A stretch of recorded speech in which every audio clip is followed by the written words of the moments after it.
We're on! Cool. MUSIKARBEITER UNTERWEGS tonight at the Westbahnhof. SOMERSET BARNARD, yes! Hello. He just played an awesome gig at the UBahn Stars.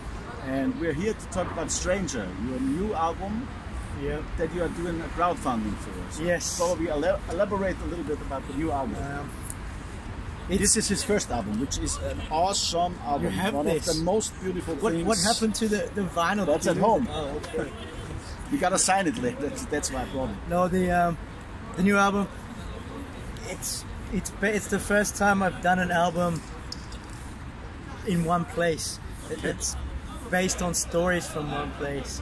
So using things in Vienna, Wurstelstand, the Opera House, the Beisels. So it's a Vienna-based album. Yeah, and Westbahnhof. But it's like any city. Every city is a reflection of life. And it could be any city anywhere in the world. But in this place, it's Vienna. Okay. And I took, because of all the shit that's happening at the moment, I always wanted to write something about that shit. But I always thought, someone asked me the other day, said, isn't the role of the artist to give an opinion on something? But to me, the role of the artist is to not necessarily give an opinion on something, but to portray why someone has an opinion. So give the picture.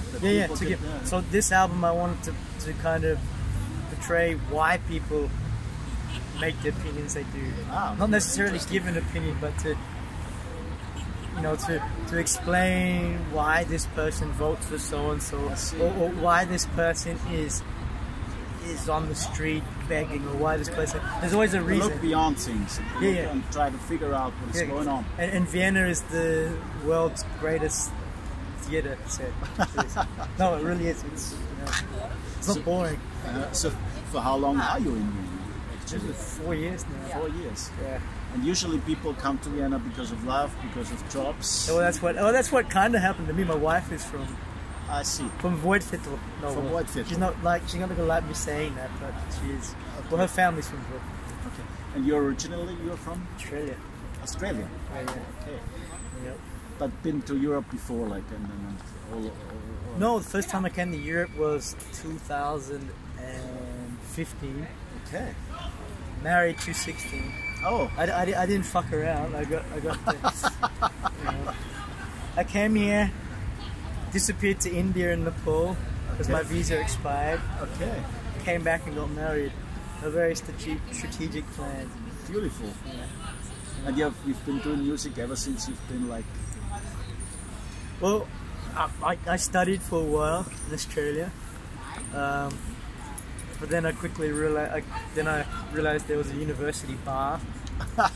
so that university bar ruined my life. So exactly, so that destroyed my university. Okay. Any hopes of my parents wanted of me having an academic career.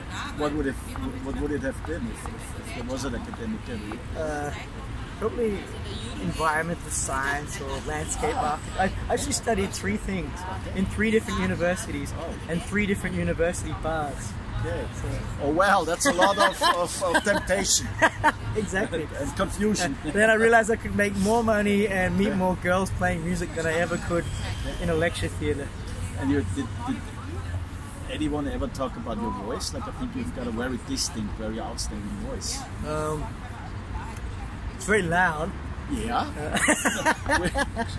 Not a bad thing. No, the voice.